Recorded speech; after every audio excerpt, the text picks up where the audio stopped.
الحمد لله نحمده ونستعينه ونستغفره ونعوذ بالله من شرور أنفسنا ومن سيئات أعمالنا من يهده الله فلا مضل له ومن يضلل فلا هادي له وأشهد أن لا إله إلا الله وحده لا شريك له وأشهد أن محمدا عبده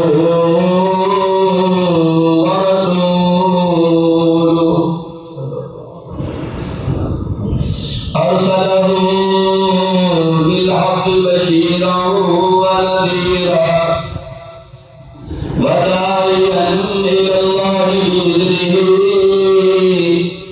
وسراجا منيرا اللهم صل على محمد وعلى آل محمد كما صليت على إبراهيم وعلى آل إبراهيم إنك حميد مجيد اللهم بارك على محمد وعلى آل محمد كما باركت على إبراهيم وعلى إبراهيم إنك حميد مجيد رب اشرح لي صدري ويسر لي أمري واحلل عقدة من لساني يفقهوا قولي رب زدني علما أما بعد فإن خير الحديث كتاب الله وخير الهدي هدي محمد صلى الله عليه وسلم وشر الأمور محدثاتها وكل محدثة بدعة وكل بدعة ضلالة وكل ضلالة في النار أما بعد فأعوذ بالله السميع العليم من الشيطان الرجيم بسم الله الرحمن الرحيم لا تجعلوا دعاء الرسول بينكم كدعاء بعضكم بعضا قد يعلم الله الذين يتسللون منكم لواذا فليحذر الذين يخالفون عن أمره أن تصيبهم فتنة أو يصيبهم عذاب أليم.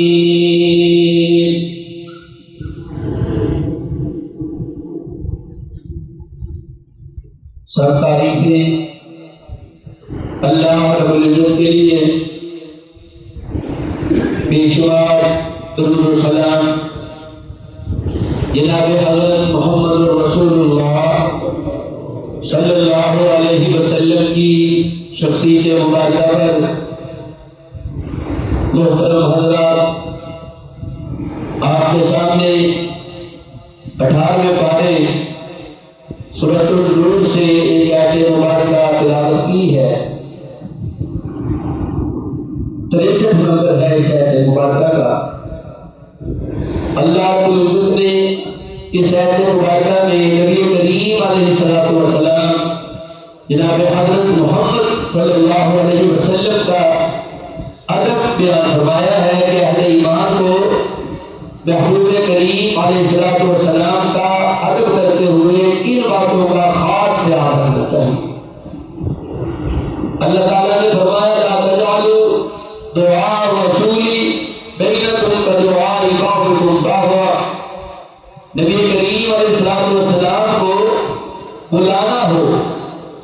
بات کرنے کے لیے تو نبی کریم کو ایسے نہیں بلانا جیسے تم باتیں کرتے ہوئے آپس میں ایک دوسرے کو بلا لیتے.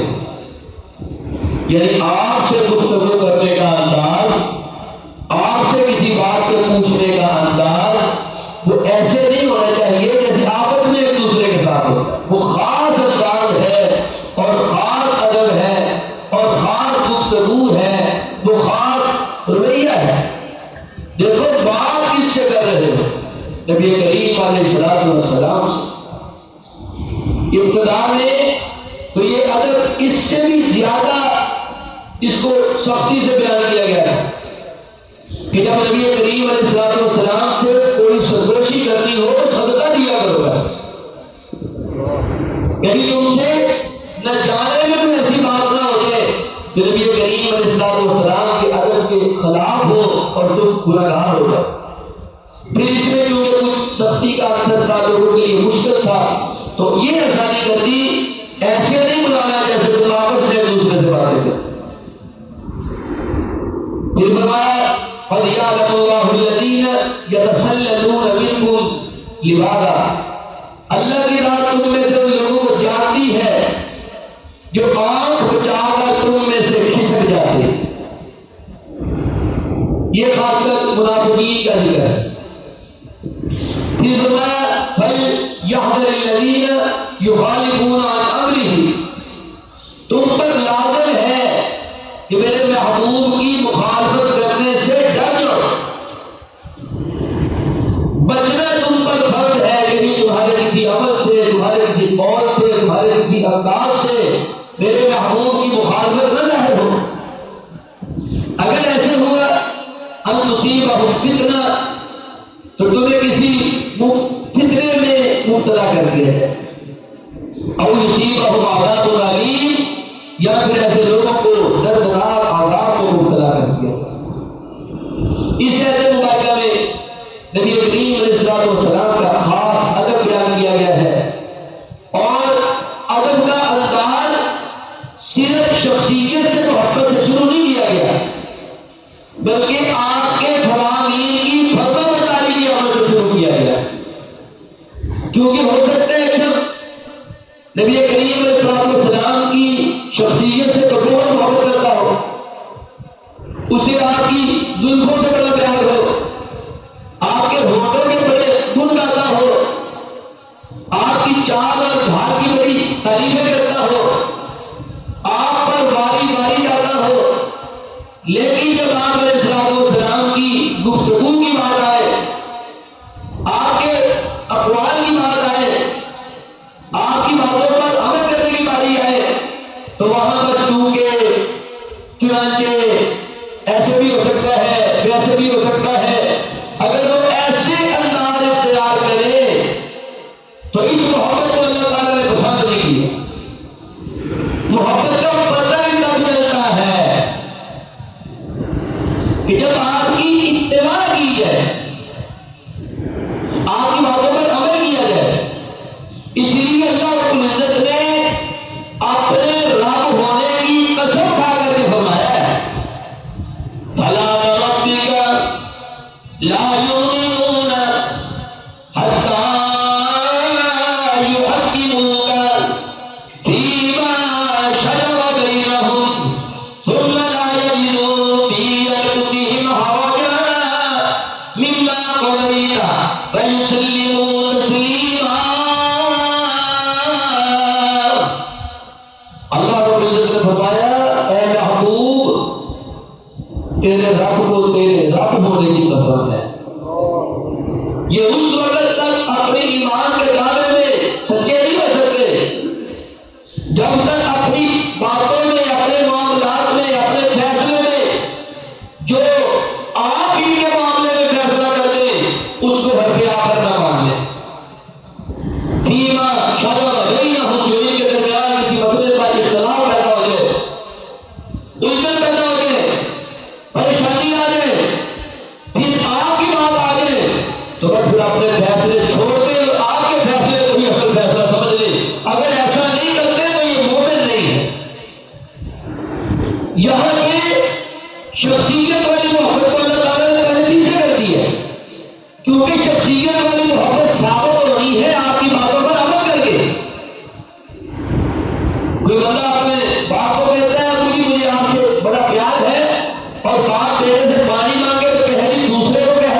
اندر وہ پریشانی سی ہے، نہ پھر اس کے دل میں، اس کے خیال میں، اس کے انداز سے اکتاہٹ نہیں رہ ہونی چاہیے جیسے بندہ کسی کے فیصلے کو مجبوراً مانتا ہے۔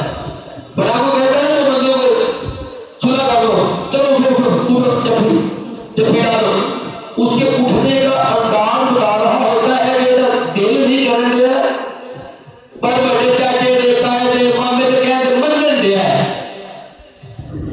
پنچایت کی بات ہے نہ چاہتے وہ نہیں کہتے نہیں، دل تو نہیں مار رہا تھا لیکن اب آپ نے کہہ دیا تو میں بات پھر رہا کر، ایسے نہیں ہے نبی کریم علیہ السلام کی بات کے معاملے میں، ایسے نہیں ہے، بات آ گئی فوراً ختم کر، دل حاضر ہے، اس کے انداز سے بھی ظاہر نہ ہو کہ اس کے دل میں اٹھتا ہے پھر مومن ہے ورنہ مومن نہیں ہے، اتنا عدل ہے۔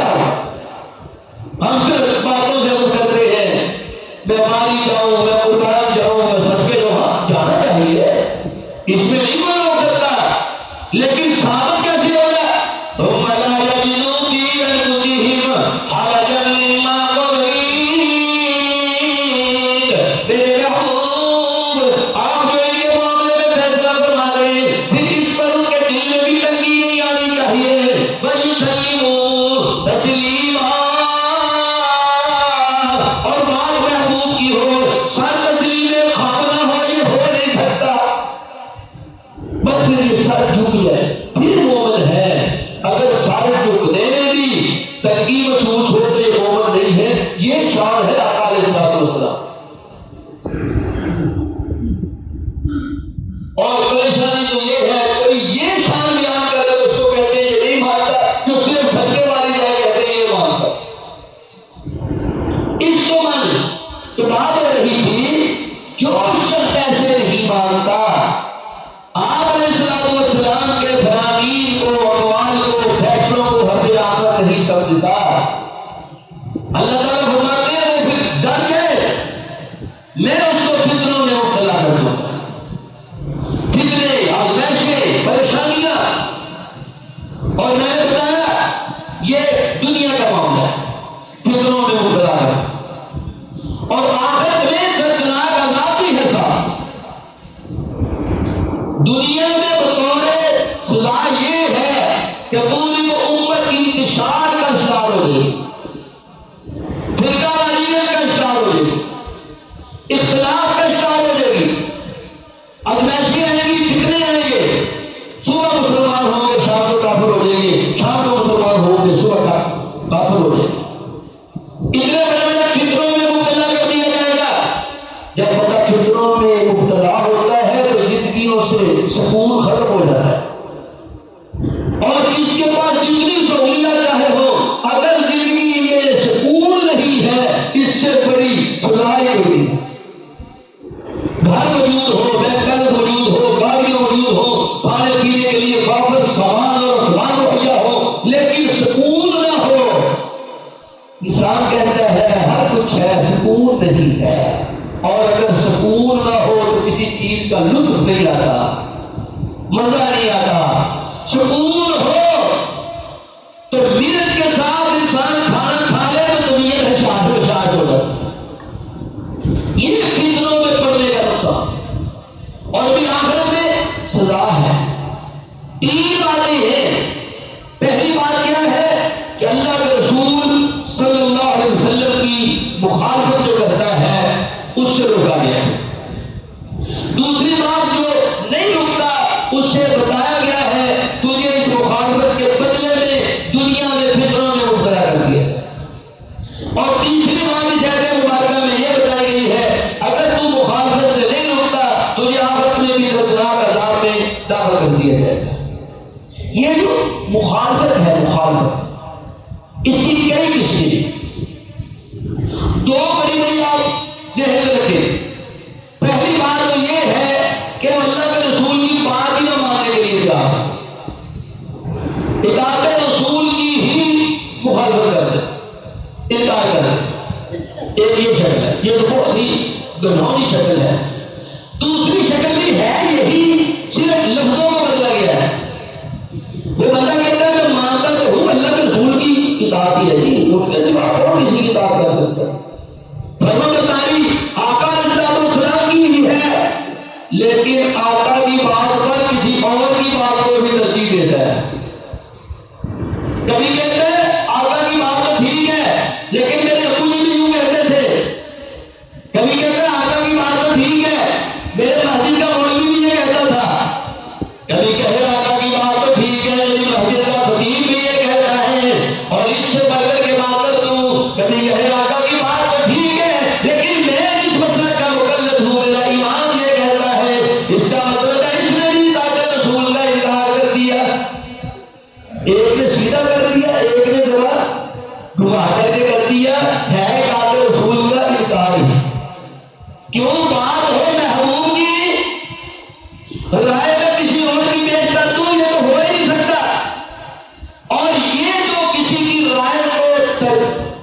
ترجیح دیتا ہوں اس کی اور اس میں. ایک ہے میں اپنی بات سے ہی ایسے کہہ دیتا ہوں کہ ٹھیک ہے یہ اللہ کے رسول کی بات ہے، لیکن یہ میں نے کون سے کتاب رسول کا انکار کر دیا.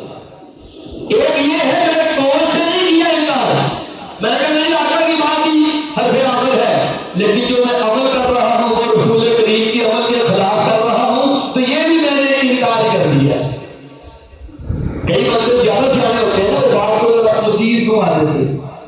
آپ کا قول یعنی منہ سے نکلی ہوئی بات، آپ کا عمل کہ آپ کے جسم کے اعضاء سے جو عمل ہو رہا ہے، نماز ہے، روزہ ہے، حج ہے، آپ مجھے چھوٹی سی شکل دیکھیں، کسی کو پتہ چل گیا کہ سورج غروب ہو چکا ہے، گھڑیاں ہر بندے کے پاس ہے، الیکٹرک گھڑیاں آ گئی ہیں، ان میں وہ سسٹم ڈال دیا گیا ہے، کیلنڈر ہر بندے کے موبائل میں ہے، اس کو پتہ چل گیا ہے کہ سورج غروب ہو چکا ہے، ٹائم پورا ہو گیا ہے، اور اس کو یہ فرمان بھی بتایا جاتا ہے کہ نبی کریم علیہ السلام نے فرمایا روزہ افطار کرنے میں جلدی کرو. جلدی کرنے کا مطلب ہے کہ جیسے ہی سورج غروب ہو جائے فوراً روزہ افطار کر لو. اب وہ بیٹھا ہے کہتا تم روزہ نہیں کھول رہے، کہتا ہے ساری مسیح کی اذان کی ہوئی، پھر اذان دور کی بات ہے، کہتا ہے ابھی ساری مسیح کو اذان کی ہوا ہے. اور میں نے لوگوں کو کہتا ہوں اللہ کے بندو، اگر وہ اذان کی آواز آسمان سے آ رہی ہوتی کہ جب روزے کا ٹائم ہوگا تو آسمان سے آواز آیا کرے گی، پھر تو بندہ کہتا بھی کیونکہ اذان کی آواز خود کو خود آنی ہے، اس لیے مجھے اذان کا انتظار کرنا چاہیے. ٹھیک ہے، اور جس نے اذان دینی ہے اس نے بھی گھڑی دیکھ کے اذان دینی ہے، جس نے اعلان کرنا ہے اس نے بھی گھڑی دیکھ کے اعلان کرنا ہے. میں اس اسپیکر کے اعلان کی طرف کو دیکھتا ہوں، یہ 10 بندوں میں ایک بندہ کہتا ہے ٹائم ہو گیا، اس کی بات میں کیوں نہیں مان رہا؟ 2 بندے کہتے ہیں ٹائم ہو گیا پر پھر بھی اعلان ہو جاتے ہو. یہ دیکھیں یہ ہمارے عمل کا ضرورت ہے، یہ عمل ثابت کرتے ہیں کہ جو آقا علیہ السلام نے فرمایا جب افطاری جو جلدی کرتے ہیں وہ اللہ تعالیٰ کو بہت پسند ہے، اور فرمایا میری امت اس وقت تک خیر پر رہے گی جب تک سحری میں تاخیر کرتی رہے گی یعنی آخری وقت کھائے گی، اور افطاری میں جلدی کرتی رہے گی یعنی جیسے افطاری کا ٹائم ہوگا فوراً افطاری کر لے گی. اصل اللہ تیری میری جسمانی طاقت کو نہیں دیکھنا چاہتے، اصل اللہ اپنے حکم کی فرمانبرداری دیکھنا چاہتے کہ اس کے بعد کھانے موجود تھا، کھا رہا تھا، ٹائم میں کہا بس، اس نے کہا اللہ میں کھا سکتا تھا، تیرا حکم آیا بس. اب افطاری کا سوال سامنے پڑا ہے، ٹائم ہو گیا، کہتا مولا جہاں میں 15 گھنٹے لگے ہیں 5 منٹ اور بھی لگا سکتا ہوں، لیکن تیرا حکم آن پہنچا ہے تو لہٰذا تیرے حکم کے آگے میری طاقت بس. بات تو وہ اپنا حکم بنوانا چاہتا ہے، تیری میری طاقت نہیں دیکھنا چاہتا میرے بھائی. تو بات ہم کر رہے تھے، ایک تو ہے کہ رسول کا صاف انکار، دوسرا ہے صاف تو نہیں انکار لیکن آپ نبی کریم علیہ السلام کی بات کے مقابلے میں کسی اور ایمان بزرگ صوفی اپنی مسجد کا امام خطیب اپنا باپ آپ کا لایا آپ کا اگر آپ نبی کریم کی بات پر اس کی بات کو ترجیح دیتے ہیں اپنے قول سے کہہ کے یا اپنے عمل سے ثابت کر کے، تو یہ دونوں رسول کریم کی مخالفت ہے. جو بندہ ایسے کرتا ہے اس کو ڈر جانا چاہیے، ڈرنا لازم ہے اس پر. کیوں؟ اگر وہ اپنے عمل سے نہ رکا پھر کیا ہوگا؟ ان تصیبہم فتنۃ او یصیبہم عذاب الیم. اللہ رب العزت نے فرمایا میں اس کو فتنوں میں مبتلا کر دوں گا، کیا ہوگا دن جتنا عذاب دوں گا، فتنوں والا عذاب دنیا میں دوں گا. اور میرے بھائیوں میرے بزرگوں میری ماں بہنوں، سب سے بڑا فتنہ کیا ہے؟ سب سے بڑا فتنہ کیا ہے کہ قوم فرقہ فرقہ ہو جائے، قوم فرقوں میں ہو جائے، اختلاف کا شکار ہو جائے. اس سے بڑا فتنہ کیا ہو سکتا ہے کہ پوری دنیا میں عیسائیوں کے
دنیا کو یہ میسج کیا تھا، لمبا واقعہ ہے کہ کسی نے مسلمان کی جان پر، مال پر، عزت پر آنکھ میلی سے دیکھا تو مسلمان اس کو مارنے کے لیے یہاں تک بھی آنکھ اٹھتے گے، چاہے زہری طاقت نہ ہو، ضرورت نہیں ہوتی تھی۔ آج ہم ریاست مدینہ کے، ہم نہیں، سارے مسلمان لگے ہوئے، میں کسی خاص حکومت کو نہیں کہہ رہا، ساری دنیا کے مسلمانوں کا یہ حال ہے۔ وہ کہتا فلان جائے، وہ کہتا فلان جائے۔ یہ کیوں وجہ بنا؟ یہ فتنہ ہے ہمارے لیے۔ ہوا کیوں ہے کہ ہم نے رسول کریم علیہ السلام کی مخالفت میں اگلی آخر چلے گئے۔ سب سے بڑا نقصان کیا ہوتا ہے کہ انسان پھر کا غلطی کا گوشتار ہونا۔ آپ کہیں گے اس کا کوئی حل نہیں ہے، حل تو ہے، اللہ کے رسول کی بات کی طرف واپس آ جائے۔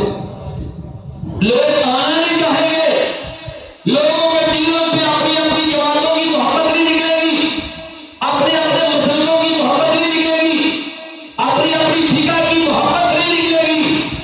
اس لیے اللہ تعالیٰ نے فیصلے فرما دیے۔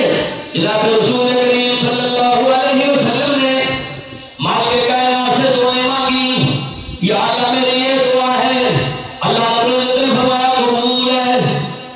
اللہ میری یہ بھی فریاد ہے، مالک کائنات نے فرمایا یہ بھی قبول ہے۔ پھر آقا علیہ السلام نے فرمایا مالک میری یہ بھی درخواست ہے، میری امت کہیں اختلاف کا شکار نہ ہو جائے، میری امت میں کہیں دھڑے بندیاں نہ ہو جائیں۔ اللہ میری امت کو اختلاف سے محفوظ کر دینا، کہیں یہ نہ ہو آپس میں ایک دوسرے پر کفر کے فتوے لگا کر قتل کرنا شروع کر دیں۔ وہ کہتا بھابی واجب القتل ہے، وہ کہتا سنی واجب القتل ہے، وہ کہتا شیعہ واجب القتل ہے، یہ فتوے پتہ نہیں کس نے دیے۔ آقا علیہ السلام نے فرمایا مالک نے کہیں یہ نہ ہو جائے کہ میری امت ایک دوسرے کو قتل کرنے لگ جائے، گلے کاٹنے لگ جائے، اختلاف کا شکار ہو جائے۔ مالک کائنات نے فرمایا نہیں نہیں، یہ میری دعا محبوب قبول نہیں ہے، یہ نہیں قبول ہوئی دعا۔ شکار ہوگی، کیوں ہوگی؟ اپنے عمل کی وجہ سے، کیونکہ یہ تیری مخالفت نہیں چھوڑیں گے، جب تک تیری مخالفت نہیں چھوڑیں گے اختلاف ختم نہیں ہو سکتے۔ لیکن اختلاف ختم کرنے کا اللہ تعالیٰ نے حل بتا دیا ہے۔ حل کیا ہے؟ یہ نہیں تھا کہ صحابہ کی جماعت میں اختلاف نہیں ہوتا تھا، یہاں پر مسائل کا اختلاف مراد نہیں ہے۔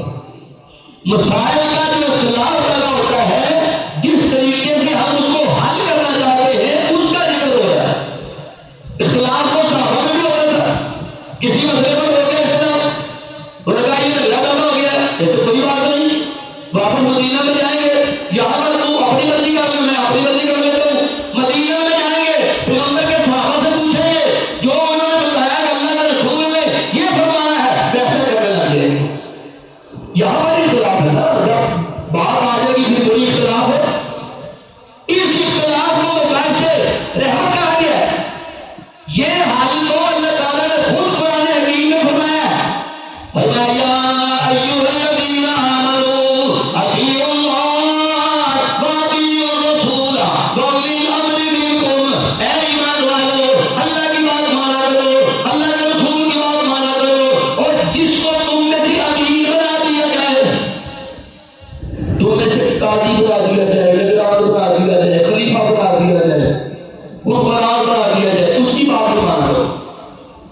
لیکن ساتھ ہی فرمایا بھائی تنازعتم فی شیء، اگر تمہیں کسی بات میں جھگڑا پیدا ہو جائے، اختلاف پیدا ہو جائے، لڑائی کی نوبت آ پہنچے کہ یہ مسئلہ کیسے ہے، یہ مسئلہ کیسے ہے، ایک کہتے ہیں امام شافعی نے یوں فرمایا تو میں ایسے کروں گا، ایک کہتے ہیں امام ابو حنیفہ نے یوں فرمایا میں تو ایسے کروں گا، ایک کہتے ہیں امام مالک نے یوں فرمایا میں تو ایسے کروں گا، ایک کہتے ہیں امام احمد بن حنبل نے یوں فرمایا میں تو ایسے کروں گا۔ مالک کائنات نے فرمایا نہیں نہیں، جب تمہارا اختلاف پیدا ہو جائے پھر نہ امام مالک رہیں گے، نہ امام شافعی رہیں گے، نہ امام احمد بن حنبل رہیں گے، نہ امام ابو حنیفہ رہیں گے، کوئی کائنات کا امام نہیں رہ سکتا۔ پھر اگر کوئی رہے گا تو فردوہ الی اللہ والرسول، پھر یا اللہ کی چلے گی یا محبوب کی چلے گی، بس تم اپنا معاملہ وہاں پہ واپس لے جاؤ،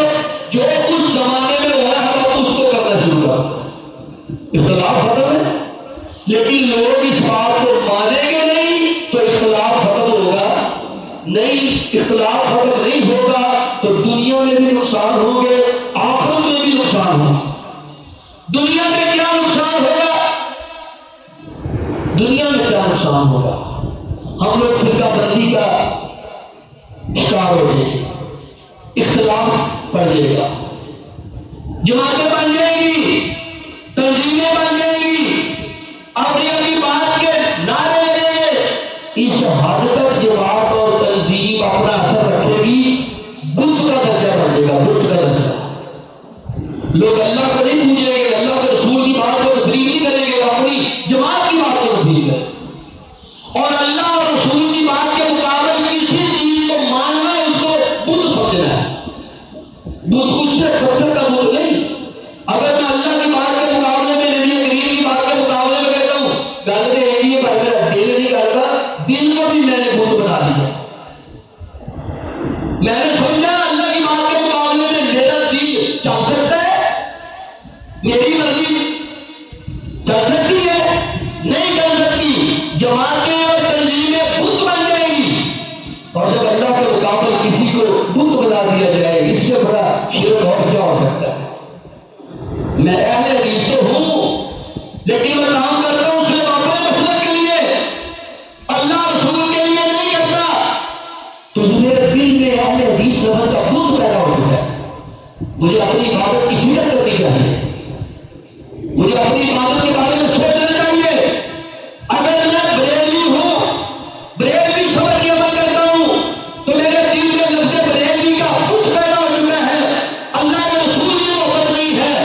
اگر میں دیوبندی بن کے عمل کرتا ہوں، اگر میں شیعہ بن کے عمل کرتا ہوں، یا کوئی اور تنظیم بن کے عمل کرتا ہوں، تو وہ تنظیم میرے دل میں اللہ اور رسول کے مقابلے میں بت بن چکی ہے۔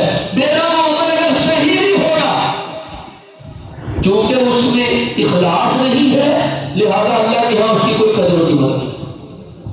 چاہے میں حدیث ہوں، چاہے میں بریلوی ہوں، چاہے دیوبندی ہوں، اگر میرے دل میں اخلاص نہیں ہے، اور فتنے کا سب سے بڑا سبب اور نقصان وہ یہ ہے کہ میرے عمل میں اخلاص ختم ہو جائے، اور میں قیامت کو عمل ہونے کے باوجود مجھے ان لوگوں میں شامل کر دیا جائے جن کے عملوں کے بارے میں مالک کائنات نے فرمایا وَقَدِمْنَا إِلَىٰ مَا عَمِلُوا مِنْ عَمَلٍ فَجَعَلْنَاهُ هَبَاءً مَنثُورًا۔ کچھ لوگ آئیں گے میرے دربار میں، مالک کائنات نے فرمایا بڑے بڑے پہاڑوں کے برابر مزدوریاں لے کے آئیں گے، محنتیں لے کے آئیں گے، عمل لے کے آئیں گے، بڑے بڑے لسٹیں بڑے ہوئے ہوں گے، بڑے بڑے کام کیے ہوں گے، کس لیے کام کیے؟ کہتا ہے اللہ نے جو عمل کیا تیرے حکم کے مطابق کیا، تیرے رسول کریم علیہ الصلوۃ والسلام کے فرمان کے مطابق کیا۔ اللہ کہنے کے کیا کس لیے؟ تیرا مسئلہ بنا تو ہے، لوگ سارے واقعی ہو جائے کہاں کی گئی اہل بھی تو اللہ سے کی نہیں کہ نبی کا امتی بنا اللہ سے کی گئی کہ ان کے دل میں ذات رسول بیٹھے۔ اگر تو میں نے کیا کہ میرے مسلک کی عظمت بیٹھے، پھر سن لو میری بات، پھر اپنے عمل سے پچھتاؤ، پریشانی آپ ہی کر لو۔ جو میں نے اللہ اور رسول کی بات کے لیے عمل نہیں کیا، اپنی جماعت کے لیے عمل کیا ہے، اس کی ضرور قیمت نہیں ہے۔ مالک کائنات نے بتا دیا، لوگ آئیں گے عمل لے کر، میں ایسے اڑاؤں گا جیسے برات زندہ زبرات اڑائے جاتے۔ کبھی برات زندہ زبرات دیکھنے ہو نا، آپ اندھیرے کمرے میں بیٹھے اور روشن کام کو کھلا چھوڑ دیں، جہاں سے دھوپ اندر آ رہی ہو، اس دھوپ میں آپ کو سینکڑوں نہیں، ہزاروں نہیں، لاکھوں بریک بریک زبرات نظر آئیں گے، اور اگر ایسے آپ کو ایسے پکڑے تو پکڑے نہیں جائیں گے، نظر آئیں گے۔ یہ پراغ اللہ سے برات ہے، اعمال پہاڑوں کے برابر ہیں، ایسے اڑا کے ضائع کر دیے جائیں گے جیسے وہ پراغ اللہ زبرات اڑا دیے۔ کیوں بلا؟ اخلاص نہیں ہے، خلوص نہیں ہے۔ خلوص کا مطلب ہے کہ عمل اس لیے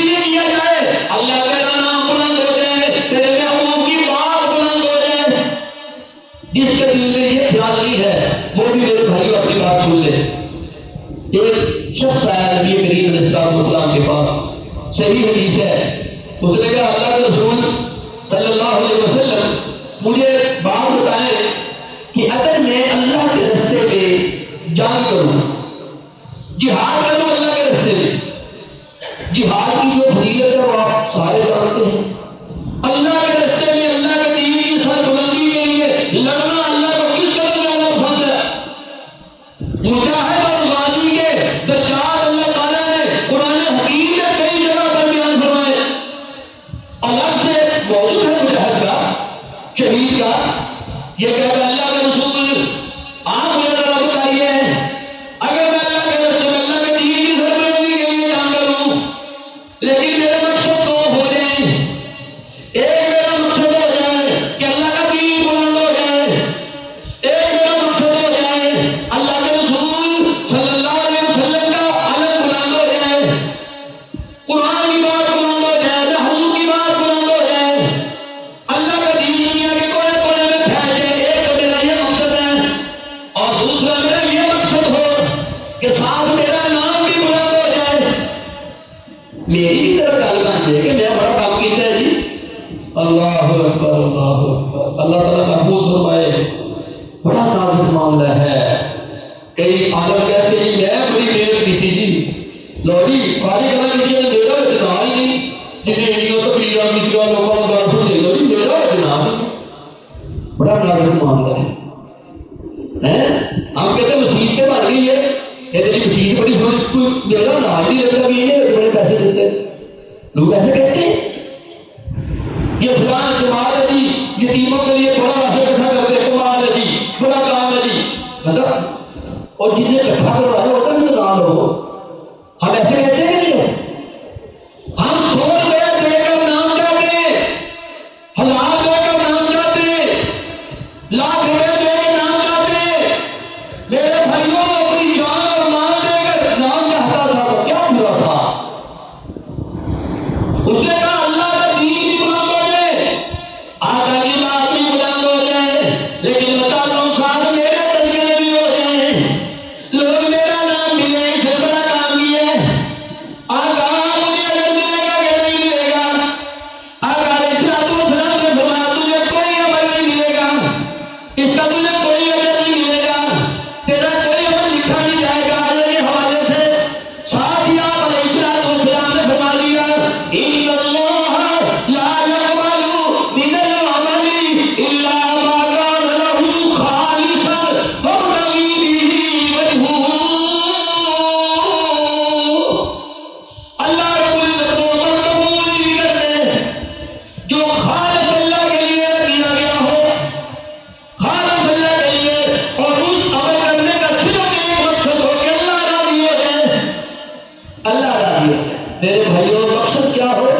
اللہ راضی، میرا نام نہیں، میری جماعت کا نام نہیں، میری تنظیم کا نام نہیں، وہابی ہے حدیث بریلوی دیوبندی کا نام نہیں، اس کی نیت ہی ایک ہے مولا تیرا دین بلند ہو جائے، تو مجھ پہ راضی ہو جائے۔ فرمایا جب تک یہ خالص نیت پیدا نہیں ہوتی اللہ تعالیٰ وہ عمل قبول ہی نہیں کرتے۔ یہ میری کوئی جذباتی تقریر کا بات نہیں ہے، اس میں کوئی چھوٹا سا کلپ نہیں ہے، یہ محبوب ربانی، محبوب کریم حضرت محمد رسول اللہ صلی اللہ علیہ وسلم کا فرمان ہے، جنہوں نے یہ بات ارشاد فرمائی کہ اللہ تعالیٰ وہ عمل قبول نہیں کرتا جو خالص اللہ کے لیے نہیں ہے۔ اب وہ جہاد کرنا چاہتا ہے، کہتا ہے نام اللہ کا نام ہو جائے لیکن نام میرا نام ہی آ جائے، دل بندے کا کرتا ہے میرا نام بھی آ جائے، لیکن نہیں میرے بھائیوں ایک ہی نہیں کرتے۔ یہ مسجدوں کے ملک، جماعتوں کے ملک، تنظیموں کے ملک، اماموں کے ملک، تقلید ایک ملک ہے۔ ہم لوگوں کو تقلید کے ملک سے نکالنا چاہتے ہیں۔ لوگ ہم سے پوچھتے ہیں تجھے کہنے متعلق ہے؟ ہم کہتے ہیں ہم تو امتی ہے رسول کریم علیہ السلام کے، کہتے ہیں وہ نے سارے ہی نہیں ویسے تجھے کہنے دیکھتا ہے۔ وہ اتنے بڑے محبوب کا نام آ جائے، کائنات کے نبیوں کے سردار کا نام آ جائے، تمہیں اس پہ دل کو کوئی تسلی ہی نہیں لگی؟ میں کائنات کے امام کا نام لے رہا ہوں، میں اس کی اطاعت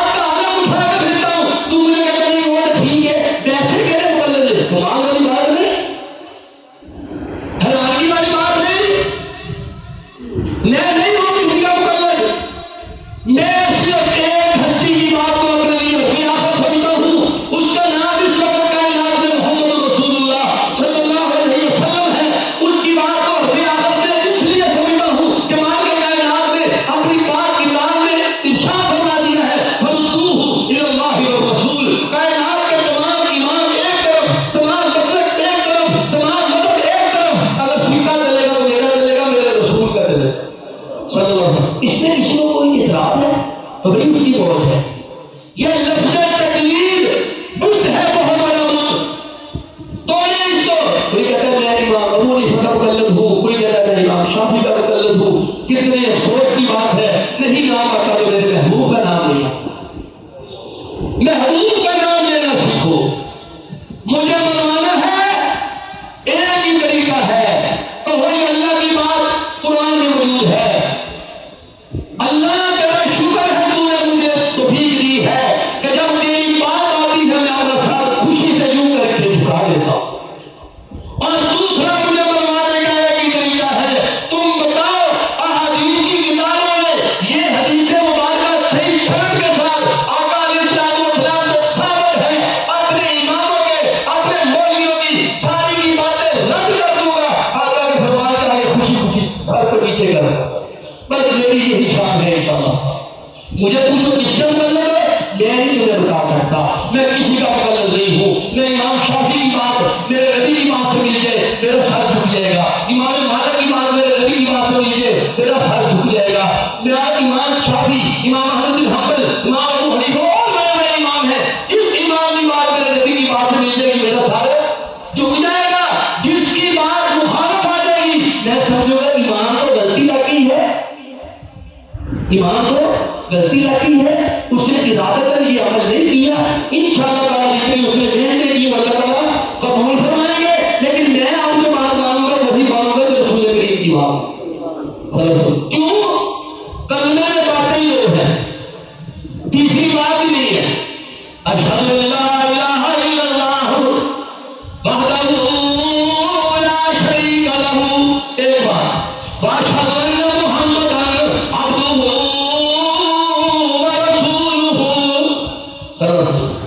کیا پتا لگا؟ عبادت ہے تو خدا کی جائے گی، بات ہے تو مصطفیٰ کی جائے گی. بس جس کی بات مصطفیٰ کی بات سے مل جائے سر تسلیم خام ہے. جس کی بات نہ ملے وہ چھوڑی جائے گی. نہیں چھوڑی جائے گی تو محبوب کریم کی بات نہیں چھوڑی جائے گی. یہی مجھے دعوت دی ہے اللہ رب العزت نے. اور میرے بھائیو سن لو، بات میں وہ کر رہا تھا کہ فتنہ بندی کا، فتنوں میں مبتلا ہونے کا سب سے جو بڑا نقصان کیا ہے وہ ہے کہ انسان کے اندر سے اخلاص ختم ہو جائے. انسان اپنی جماعتوں کے لیے تو کام کرتا ہے، نہیں کرتا تو اللہ اور اس کے رسول کی سنت کے لیے نہیں کرتا. اور جس عمل سے خلوص